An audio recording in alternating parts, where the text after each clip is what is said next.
I know a lot of you are just like me, big FFBE fans, and you're wondering, is Lasswell EX going to be any good in Arena, in Guild Battle, in PvE? Well, I mean, everybody's good in PvE, but the question stands and I'm here to answer it.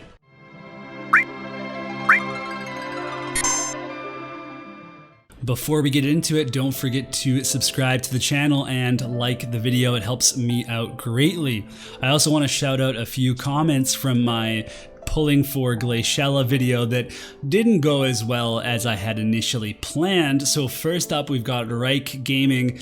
That's a lot of rainbow, 3 100 cost units. So objectively, I did pretty well, but I mean, didn't get Glaciella. So we also had Starwolf who said, did you ever end up pitying her, or did you stay strong? Are you waiting for the free pulls to end? And I ended up pitying her. I just had to. Honestly, there was, you know, at first it was a no-brainer to wait, right? Like, just wait to see if you get her on the free pull. But then, you know, you start to realize that your your sanity is pretty important too, and the fact that, you know, it's actually not that high a chance that you're going to get her on the free pull, right? So better to have that peace of mind and not be stressing out every morning when I do my daily free pull and don't get her, you know, I get another Catone and who I already EX'd or whatever. So I did pity her, and she's on her way to 120. We've also got Alex who said, Mysidia. I remember me initially telling you back in the day to always back out of the summon menu and don't use the summon again.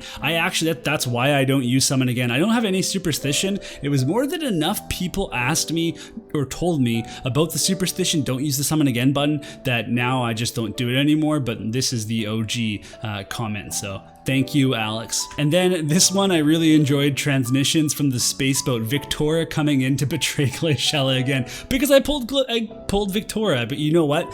Jokes on Victoria. I actually want to EX her when that comes out, so very happy to have gotten those 40 shards. All right, let's talk about the Ice Boy himself, Lasswell. He's looking pretty good with his upgraded stats, so his HP is just fine. It doesn't matter because he's an evade unit, but what we're really gonna look at here is the attack. 510 attack, which is a good amount. It's not the highest amount, but it's a good amount, and he has ways to boost it if you want to go attack oriented, but he also has defense penetration 40% and then 80% with his LB. So, you know, don't forget he has access to that stuff, and we have ways to get slash resist penetration as well. His 66 agility and his 269 luck, those are really big as well.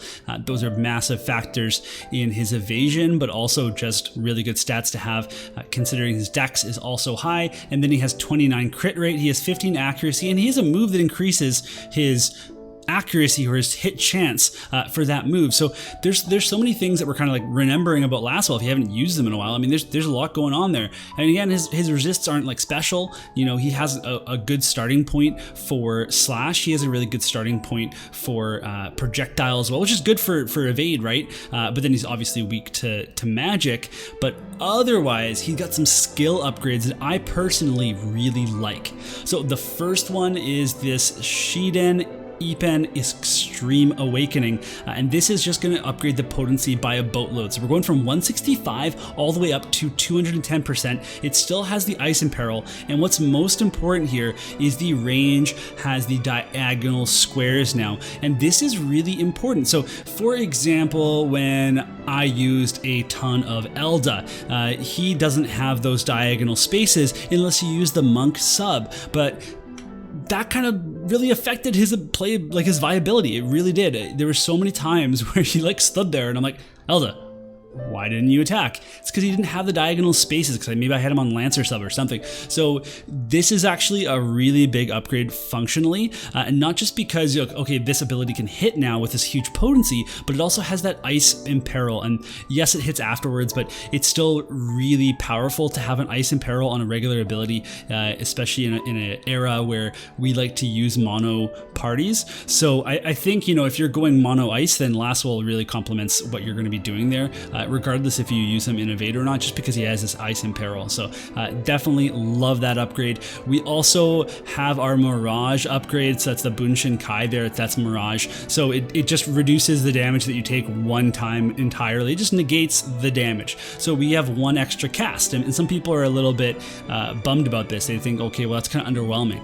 I disagree. It's the same thing I said about Engelbert's Immortal Spirit upgrade with extra use, is that in guild battle, that's a really big deal to be able to go into the second fight with some of your tricks. Like I use Zazan, the new UR Zazan, and when I go into a second guild battle fight, especially on this map right now, it's kind of hard to navigate, I'll actually find maybe he's already used Immortal Spirit and Fake Death, and he really, without those ways to survive damage, he kind of loses a bit of his appeal, because, you know, he can't have that time to kill off somebody. So with Lasswell being able to Mirage maybe twice in the first fight, one in, you know, whatever it is, I think that that's actually going to be really good, especially with Evade. Again, you're using Evasion, and then you're getting hit by a sharpshooter or something on your way across the map, and then maybe you have a turn to use another Mirage because you're not quite at your enemy yet, and it really lets you close in. Obviously in live PvP, it's kind of a nice thing too, to just be able to really stack these for crucial moments and evade people, especially because he has a jump +1 passive if you're really